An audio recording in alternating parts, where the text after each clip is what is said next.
ये movie mother world नाम के एक प्लेनेट की है जहाँ की सल्तनत राजा और रानी समेत उनके पूरे परिवार को मार दिया जाता है। उनके मरने के बाद बेलिसाइरस नाम का एक मंत्री सल्तनत को हथिया लेता है। वह दूसरे ग्रह पर कब्जा करने के लिए अपने सबसे खूंखार कमांडर्स को वहां भेजता है। ये कमांडर्स जहां भी जाते हैं वहां सब कुछ तबाह कर देते हैं। अब हम वेल्ट नाम के एक ग्रह पर कोरा नाम की एक लड़की को देखते हैं जो फसल उगाने के लिए खेत की जुताई कर रही है। दरअसल इस छोटे से गांव के सभी लोग किसान हैं। उनके मुखिया का नाम सिंड्रे है। सभी लोग आजाद हैं और एक खुशहाल परिवार की तरह साथ में रहते हैं। अब अगली सुबह जब ये सब लोग अपने खेतों में बोए कर रहे होते हैं तभी इन्हें मदर वर्ल्ड का वॉरशिप नजर आता है जो इनके गांव के ऊपर मंडरा रहा था। उसे देखकर सभी लोग बहुत चिंतित हो जाते हैं। तभी कोरा दौड़कर जाती है और सभी गांव वालों को अलर्ट करती है। सिंड्रे को समझ में आ जाता है कि वे सभी लोग उनका अनाज लेने आए हैं। तभी गुनार नाम का बंदा कहता है कि हमें मदर वर्ल्ड वालों के साथ सौदा कर लेना चाहिए।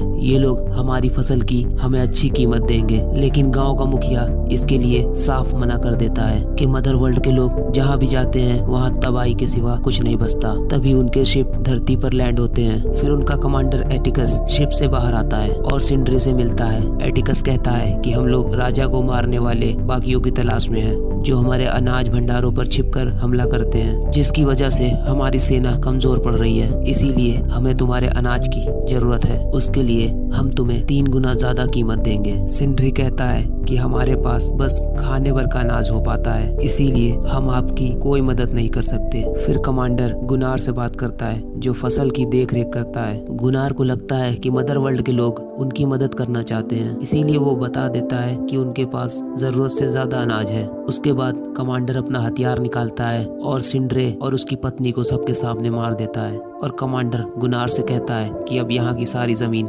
हमारी है। तब तक कमांडर गुनार से कहता है कि 10 महीने बाद हमारी शिप आएगी अनाज लेने के लिए। तब तक हमें अनाज मिल जाना चाहिए, वरना सभी लोग मरने के लिए तैयार रहना। कमांडर जाते समय अपने कुछ सिपाहियों को यहीं पर छोड़ जाता है ताकि वह किसानों पर नजर रख सके। इनके साथ एक मिलिट्री रोबोट भी होता है जो पहले बादशाह का वफादार था, लेकिन अब वह जंग नहीं लड़ता। तभी एक सिपाही उस रोबोट पर बेवजह ही गोलियां चलाने लगता है और 2 सिपाही आपस में लड़ने लगते हैं। फिर उनका बॉस आकर मामला शांत करवाता है और जब वह रोबोट नदी के पास उदास बैठा होता है तभी गांव की एक लड़की उसके पास जाकर के बैठ जाती है और उसको फूलों की एक माला बनाकर पहना देती है, जिससे उस रोबोट को बहुत अच्छा फील होता है। उधर सभी गांव वाले गुनार को कोस रहे होते हैं क्योंकि उसकी वजह से मुखिया की जान चली गई। वो लोग डिसाइड करते हैं कि अब उनके पास खेती करने के सिवाय और कोई दूसरा रास्ता नहीं है। लेकिन कोरा को यह मंजूर नहीं था, इसीलिए वह अपना सारा सामान पैक करके वहां से जाने लगती है क्योंकि वह जानती थी कि मदर वर्ल्ड के लोग यहाँ तक ही नहीं रुकने वाले, वो यहाँ का सब कुछ छीन लेंगे। अब जब रात होने पर वह लड़की नल पर पानी लेने जाती है तभी कुछ सोल्जर्स उसके साथ जबरदस्ती करने की कोशिश करते हैं और उसे उठाकर अंदर ले जाते हैं। हालांकि उनमें से एक सोल्जर उस लड़की को बचाने की कोशिश भी करता है, लेकिन बाकी सोल्जर्स उसे मिलकर बहुत मारते हैं। वहीं जहां कोरा जाने की तैयारी कर रही होती है तभी उसे उस लड़की की चीखने की आवाज आती है। तभी वह कुल्हाड़ी लेकर के अंदर जाती है और देखती है कि सोल्जर्स उस लड़की के साथ बदतमीजी कर रहे हैं। कोरा कहती है कि लड़की को जाने दो वरना चलने के लायक भी नहीं बचोगे, लेकिन इन सोल्जर्स को कोरा की बात समझ नहीं आती। उसके बाद वह अकेले ही इन सब से भिड़ जाती है। देखते ही देखते यहाँ युद्ध छिड़ जाता है। अब कोरा उन सभी सिपाहियों को अकेले ही निपटा देती है। तभी उसका बॉस उस लड़की के सर पर गन लगा देता है। तभी वहाँ पर मदर वर्ल्ड का रोबोट आ जाता है। तभी ये सोल्जर उस रोबोट को कोरा को मारने का ऑर्डर देता है। तभी वह गन उठाकर अपने बॉस को ही शूट कर देता है और उस लड़की को उन दरिंदों से बचा लेता है। अब सभी गांव वाले अंदर आ जाते हैं और ये मंजर देख करके समझ जाते हैं कि कोरा कोई मामूली लड़की नहीं है। अब कोरा उन सभी गांव वालों को हथियार उठाने के लिए कहती है, लेकिन गांव वाले जानते थे कि हम मदर वर्ल्ड का मुकाबला नहीं कर सकते।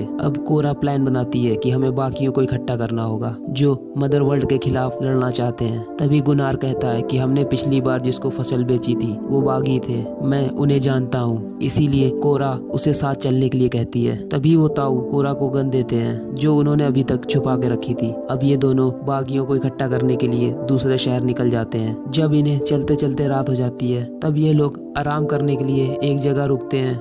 जहाँ गुनार कोरा को अपने बारे में बताने के लिए कहता है। दरअसल ये दोनों एक दूसरे को पसंद भी करते हैं। फिर कोरा बताती है कि जब मैं 9 साल की थी, मदर वर्ल्ड की फौज ने हमारे शहर पर हमला किया था और वहाँ पर सब कुछ बर्बाद कर दिया। उन्होंने मेरे परिवार वालों को भी मार डाला, लेकिन मुझे जिंदा छोड़ दिया और उनका कमांडर बेलिसाइरस मुझे अपने साथ ले गया। उसने मेरा नाम आर्थलियस रखा। फिर मदर वर्ल्ड की धरती पर मेरी पढ़ाई और ट्रेनिंग शुरू कर दी गई। मुझे फौज में भर्ती कर लिया गया। मैं उनमें से एक बन चुकी थी और मदर वर्ल्ड के लिए लड़ना ही मेरा मकसद बन चुका था। मेरी बहादुरी और जज्बे को देख करके मुझे शाही परिवार में शामिल कर लिया गया और शहजादी का अंगरक्षक बना दिया, जिसके पास किसी भी मरी हुई चीज को जिंदा करने की शक्ति थी। लेकिन उनके अपने लोगों ने ही उन्हें मार डाला। सुबह होते ही ये लोग एक शहर पहुंचते हैं, लेकिन उनके पहुंचने से पहले ही बेलिसाइरस के लोग उस बागी को पकड़ लेते हैं जो बाकी बागियों का ठिकाना जानता था। उसके बाद ये लोग एक बार में जाते हैं जहाँ पर एक ठरकी ताऊ गुनार पर फिदा हो जाता है और उसे अपने बेडरूम में चलने के लिए कहता है। कोरा उसे वहाँ से जाने के लिए कहती है, लेकिन वह उसे मारने की धमकी देता है। फिर कोरा उसे उठाकर पटक देती है, जिसके बाद वह उल्टे पैर भाग के बाहर जाता है। फिर अपने कुछ बंदों को लेकर के वापस आता है। कोरा समझ जाती है कि लातों के भूत बातों से नहीं मानेंगे। फिर वह अपनी गन निकाल के एक एक करके सभी को मार देती है। फिर बार में सभी मौजूद लोगों से वह कहती है कि मैं यहाँ पे जनरल टाइटस को ढूंढने के लिए आई हूँ। हमें मदर वर्ल्ड के लोगों से लड़ने के लिए नई योद्धा चाहिए। तभी एक अजीब से दिखने वाला शख्स उसे जनरल का पता बताता है, लेकिन वहाँ पहुँचने के लिए उन्हें एक शिप की जरूरत होगी। फिर काई नाम का एक बंदा कहता है कि मेरे पास जहाज है, इस काम में मैं तुम्हारी मदद करना चाहता हूँ। जिसके बाद ये लोग शिप में बैठकर जनरल को ढूंढने के लिए निकल जाते हैं। काई उन लोगों को बताता है कि मैं कुछ ऐसे शख्स को जानता हूँ जो मदर वर्ल्ड को हराने में तुम लोग की मदद कर सकते हैं। वह उन्हें एक योद्धा से मिलवाता है जो मदर वर्ल्ड के खिलाफ लड़ तो सकता है, लेकिन उसके ऊपर बहुत कर्ज है जिसे चुकाने के लिए इनमें से किसी के पास भी पैसे नहीं है। तभी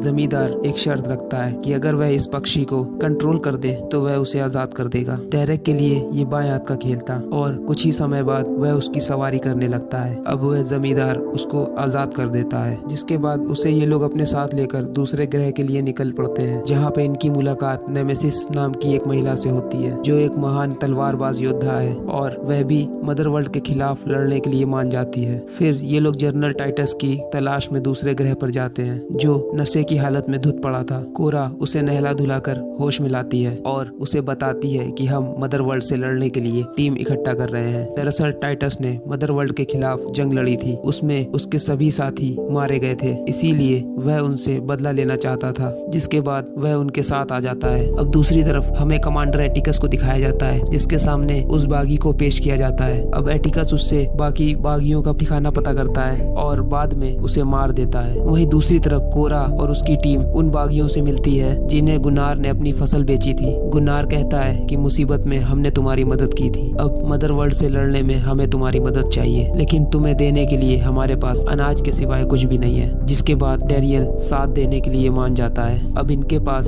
शिप और सिपाही दोनों ही थे। जिसके बाद ये सभी लोग वहाँ से उड़ान भरते हैं। तभी काई कोरा से कहता है कि मैं भी तुम लोगों के साथ लड़ना चाहता हूँ, लेकिन उससे पहले मेरी शिप में जो सामान है वह उसकी डिलीवरी करना चाहता है। वहीं दूसरी तरफ कमांडर एटिकस को बागियों के ठिकानों का पता चल जाता है, इसलिए वह इस जगह पर पहुंचकर कहर बरपाने लगता है और साथ ही वहां के राजा को भी जान से मार देता है। वहीं काई बक्सों की डिलीवरी करने के लिए शिप को लैंड करता है। तभी सभी लोग उन बॉक्सेस को लेकर के बाहर आते हैं। तभी कोरा नोटिस करती है कि काई एक शख्स के साथ सौदेबाजी कर रहा है और ये वही आदमी है जो बार में काई से मिला था। कोरा समझ जाती है कि उनके साथ धोखा हुआ है। इससे पहले कि वह कुछ कर पाती, उन सभी को बंदी बना लिया जाता है। साथ ही उनके शिप्स को भी तबाह कर दिया जाता है। यानी कि काई मदर वर्ल्ड के लिए काम करता है और वह एक स्मगलर होने के साथ साथ एक क्रिमिनल भी है। फिर काई कोरा को आर्थलियस कह के पुकारता है, जो उसका असली नाम है। कोरा पूछती है कि उसने आखिर उसके साथ ऐसा क्यों किया। काई कहता है कि तुम्हें अंदाजा भी नहीं है कि मदर वर्ल्ड ने तुम्हारे ऊपर कितना इनाम रखा है।